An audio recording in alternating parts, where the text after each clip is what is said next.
کے علاوہ ان علامتوں کا بھی تذکرہ نبی اکرم صلی اللہ علیہ وسلم نے کیا اور فرمایا کہ قیامت سے پہلے رومیوں کی کثرت ہوں گی اور عربوں کی قلت ہوں گی۔ قیامت کی ایک نشانی یہ بھی ہے کہ روم سے مراد یاد رکھیے، جب بھی حدیث میں تذکرہ آتا ہے تو روم سے مراد یورپ ہوتا ہے، اور یورپ کی نسل سے تعلق رکھنے والے لوگ، پھر چاہے وہ یورپ میں بستے ہو یا پھر امریکہ میں بستے ہو یا دنیا میں کہیں اور بستے ہو، اگر وہی لوگ ہیں تو یہ رومی ہیں۔ تو آپ نے فرمایا قرب قیامت سے پہلے رومیوں کی کثرت ہوں گی اور عربوں کی قلت ہوں گی۔ صحیح مسلم کی روایت ہے، نبی اکرم صلی اللہ علیہ وسلم نے فرمایا کہ جب قیامت قائم ہوں گی تو اس وقت عیسائیوں کی کثرت ہوں گی۔ یہ روایت کے تعلق سے واقعہ یوں آتا ہے کہ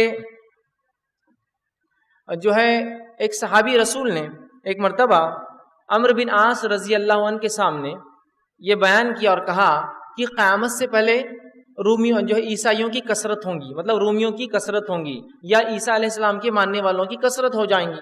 جب یہ بات عمرو بن عاص رضی اللہ عنہ کے سامنے اس صحابی نے کہی تو حضرت عمرو بن عاص رضی اللہ عنہ فرمایا خیال کیجیے آپ کیا کہہ رہے ہیں، کیونکہ وہ صحابی نے صرف یہ کہا کہ عیسائی جو ہے تعداد میں بڑھ جائیں گے، تو عمرو بن عاص رضی اللہ عنہ نے کہا کہ خیال کیجیے آپ کیا بات کہہ رہے ہیں، کیا آپ ٹھیک ٹھاک ہے، آپ اس طرح سے بات کریں؟ تو پھر وہ صحابی نے آگے فرمایا اور کہا خیال کیجیے آپ یہ کیا کہہ رہے ہیں؟ تو انہوں نے کہا میں تو وہی کہہ رہا ہوں جو میں نے اللہ کے رسول صلی اللہ علیہ وسلم کو فرماتے ہوئے سنا ہے۔ مطلب میں جو بات کہہ رہا ہوں کہ عربوں کی قلت ہوں گی اور عیسائیوں کی کثرت ہوں گی تو میں دل سے تھوڑی کہہ رہا ہوں، یہ تو نبی اکرم صلی اللہ علیہ وسلم کو میں نے فرماتے ہوئے سنا ہے۔ تو عمرو بن عاص رضی اللہ عنہ نے فرمایا اگر رسول اکرم صلی اللہ علیہ وسلم نے کہا ہے تو پھر تو یہ برحق بات ہے، پھر تو یہ درست ہے۔ دیکھیے صحابہ کا کیسا موقوف تھا اور کیسا مزاج تھا، جب اللہ کے رسول صلی اللہ علیہ وسلم کی کوئی بات ثابت شدہ آ جائے پھر اس کے آگے ان کا کچھ نہیں ہوتا تھا۔ تو کہا اگر اللہ کے رسول صلی اللہ علیہ وسلم نے کہا ہے تو پھر تو یہ بات درست ہے، پھر اس معاملے میں کوئی مسئلہ نہیں ہے، پھر فرماتے ہیں اور کہتے ہیں تو یہ برحق ہے۔ اور اس کا سبب عیسائیوں کی 4 خوبیاں ہو سکتی ہے۔ تو عمرو بن عاص رضی اللہ عنہ نے یہ فرمایا اور کہا کہ اگر تم یہ بات جو کہہ رہے ہو نبی اکرم صلی اللہ علیہ وسلم ثابت ہے تو یہ جو بات تم کہہ رہے ہو یہ اس لیے ہو سکتی ہے کہ عیسائیوں کے اندر 4 خصوصیتیں 4 خصلتیں ہوتی ہیں اچھی۔ اور پھر عمرو بن عاص رضی اللہ عنہ نے ایک بہترین بیورا، ایک بہترین انالیسس اپنا پیش کیا۔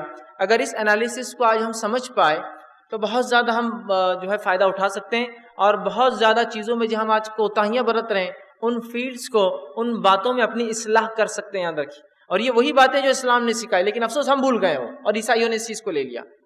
تو عمرو بن عاص رضی اللہ عنہ نے فرمایا کہ اگر رسول اکرم صلی اللہ علیہ وسلم فرمایا تو بجا ہے، اور ہو سکتا ہے یہ 4 خوبیوں کی وجہ سے شاید عیسائی عربوں سے زیادہ ہو جائے تعداد میں۔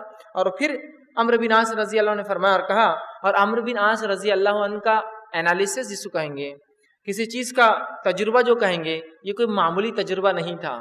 آپ دور جہالت میں بھی قریش کے سفیر تھے، انٹرنیشنل ڈپلومیٹ اور بیوروکریٹ تھے۔ آپ تمام قریش کے بیرون ملک معاملات کو سنبھالتے، بڑے بڑے شاہانوں سے آپ کی پہچان تھی، آپ کے تعلقات تھے، اور بہت عاقل، بہت سمجھدار، بہت دانا، بہت ہوشیار تھے، دنیا کے معاملات جانتے تھے، ٹھیک۔ اور نبی اکرم صلی اللہ علیہ وسلم نے ان کی تعریف بھی کی، اور جب یہ اسلام لائے تو کہا میں یہی تو سوچ رہا تھا کہ اتنا عقل مند آدمی اسلام سے دور کیسا رہا آج تک۔ مطلب تم اتنے ہوشیار ہو عمر، اتنے دن اتنے ہوشیار، اتنے دانا ہو، اور تم اسلام سے دور کیسے رہے؟ تو کہا اللہ کے رسول بس ہو گیا ہو، ٹھیک۔ اور جب یہ ایمان لائے تو نبی اکرم صلی اللہ علیہ وسلم کا چونکہ اکیلے ایمان نہیں لائے تھے، ان کے ساتھ خالد بن ولید بھی تھے، جب اور ایک اور صحابی 3 تھے یہ، تو جب یہ ایمان لائے تو اللہ کے رسول صلی اللہ علیہ وسلم فرمایا کہ آج مکہ نے اپنے جو ہے سب سے قیمتی خزانے ہمارے سامنے لا کر ڈال دیے، سب سے بہترین لوگ مکہ کے آج ہمارے پاس آ گئے۔ تو یہ وہ شخصیت ہے، یہ کہتے ہیں کہ 4 چیزیں ہو سکتی ہیں جس وجہ سے عرب کم ہو جائیں گے اور عیسائی زیادہ ہو جائیں گے، اور فرماتے ہیں ان میں یہ خوبیاں ہوتی ہیں۔ فرمایا پہلا، یہ لوگ میدان جنگ سے بھاگنے کے بعد نہایت سرت کی حالت میں اپنی حالت کو درست کرتے ہیں۔ ان لوگوں کی پہلی خصوصیت یہ ہے، ہو سکتا ہے اس وجہ سے یہ عربوں سے زیادہ ہو جائے، کہ اگر یہ میدان جنگ سے بھاگتے ہیں تو بھاگنے کے بعد بہت خاموشی سے، ٹھنڈے انداز سے یہ اپنے آپ کو پھر تیار کر لیتے ہیں دوسری جنگ کے لیے۔ بہت سرت کہتے ہیں ٹھنڈک کو، خاموشی سے کسی کام کرنے کو۔ تو کہا ان کی خصوصیت یہ ہے پہلی کہ جب جنگ سے پلٹتے ہیں تو جنگ سے اس لیے بھاگتے ہیں کہ ان کا کوئی منصوبہ ہوتا ہے، پھر یہ جاتے ہیں اور خاموشی کے ساتھ اگلی جنگ کے لیے پھر تیاری کر لیتے ہیں۔ ہو سکتا ہے یہ پہلی خصوصیت جو ہے عربوں کے مقابلے میں ان کی اچھی ہے، تو یہ ہو سکتا ہے یہاں وزنی پڑ جائے۔ تو کہا پہلی چیز یہ کہ یہ جب جنگ سے پلٹتے ہیں، پیٹھ دکھاتے ہیں، تو خاموشی سے اپنے آپ کو پھر اگلی جنگ کے لیے تیار کر لیتے ہیں اور اپنی حالت کو سدھار لیتے ہیں۔ دوسری فرماتے ہیں یہ لوگ مسکین، ضعیف، فقیروں کے ساتھ بہترین رویہ رکھتے ہیں۔ یہ لوگ مسکین، فقیر اور ضعیف کے ساتھ بہترین رویہ رکھتے ہیں. اور مسکین سے مراد وہ شخص جو مانگتا نہیں ہے، اس کو ضرورت ہوتی ہے. فقیر سے مراد وہ شخص جس کو ضرورت ہوتی ہے وہ مانگتا ہے. اور ضعیف سے مراد اپنے سماج کے کمزور طبقات کا خیال رکھتے ہیں، جس میں بوڑھے، یتیم، لاوارث، بچے، عورتیں، بیوائیں، مسکین، اس کے ساتھ جو ہے بیمار، سمجھے، تنگ دست. ضعیف عربی میں کہتے ہیں کمزور کو. یہ الگ بات ہے، اردو زبان میں ضعیف کا مطلب بوڑھا ہوتا ہے، چونکہ بوڑھا بھی کمزور ہوتا ہے. لیکن عربی زبان میں ضعیف کہتے ہیں تمام ان لوگوں کو جو کمزور ہو، جسمانی کمزوری رکھتے ہو، مالی کمزوری رکھتے ہو. تو کہاں دوسری خصوصیت یہ ہو سکتی ہے جس وجہ سے آگے بڑھ جائے، یہ سوشل کاز کے لیے کھڑے ہوتے ہیں انسانیت کے. اور ضعیف، مسکین، فقیروں کی بہترین یہ مدد کرتے ہیں. کتنا بہترین خاکہ آپ نے کھینچا. آج آپ انداز لگائیے ہمارے صورتحال اور عیسائیوں کی صورتحال. آج ہمارے پاس ضعیفوں کی مدد، مسکینوں کی مدد، مسافروں کی مدد، کمزوروں کی مدد کے لیے کوئی سسٹم ہے؟ اسلام کے پاس ہے. میں بھی اسلام کی بات نہیں کر رہا ہوں، میں مسلمان اور عیسائیوں کی بات کر رہا ہوں. تو آپ اسلام سے کمپیئر مت کیجیے، ٹھیک، اسلام سے موازنہ مت کیجیے. میں ایک قومیت کی بات کر رہا ہوں، ایک قوم اور دوسری قوم کی بات کر رہا ہوں. کوئی نظم ہے، اسلام کے پاس زکوٰۃ کا نظم ہے، اسلام کے پاس تمام چیزوں کا نظم ہے، وہ ایک الگ شکل ہے. لیکن کیا ہمارے پاس کوئی نظم ہے آج؟ ہوتا تو حال تو یہ کہ ہمارا ضعیف ان کے آرگنائزیشن سے بینیفٹس اٹھا رہا ہے نا. حالات یہ آپ نے کبھی دیکھا ہوگا کہ ہمارے محلے کا ایک ضعیف انسان، سمجھ لیجیے معذور ہے، پیر ہاتھ نہیں، وہ ہمارے علاقے میں ہوتا ہے. اور امت مسلمہ کوئی غریب اور خلاش قوم نہیں ہے الحمدللہ، ٹھیک. لیکن اس کے پاس ایک ویل چیئر ہوتی ہے جو وہ اپنے پیسوں سے خرید نہ پاتا ہے. اور ویل چیئر پہ کسی ایسی تنظیم کا نام ہوتا ہے کہ جس کو دیکھ کر ہم کو ابھی شرم تو نہیں آتی ہے، لیکن یقیناً جو باغیرت انسان ہوتا ہے اس کو شرم آتی ہے کہ میرے سماج کا ضعیف اور مدد کوئی اور کرتا ہے اس کی. جبکہ رسول اکرم صلی اللہ علیہ وسلم اس بات کی حدیث میں یوں وضاحت کی اور کہا، تمہیں تمہارے کمزوروں اور ضعیفوں کی وجہ سے رزق دیا جاتا ہے.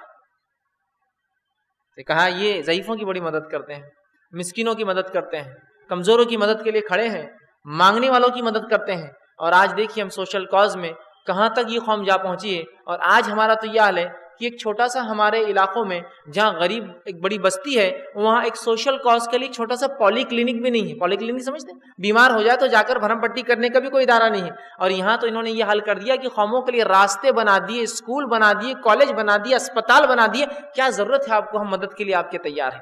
ارے آپ کے علاقوں میں صرف زلزلہ، طوفان، مصیبت، کوئی چیز تو ہونے دیجیے، سب سے پہلے یہ پہنچ جاتے آپ کی مدد کے لیے، ہے نا. مسکینوں کی مدد، کمزور اور ضعیفوں کی مدد، فقیروں کی مدد. تو کہا دوسری وجہ یہ ہو سکتی ہے. تیسرا فرماتے اور کہتے ہیں یہ لوگ فتنے کے وقت جذباتی نہیں ہوتے، بلکہ تحمل اور بردباری سے معاملات کا جائزہ لیتے ہیں.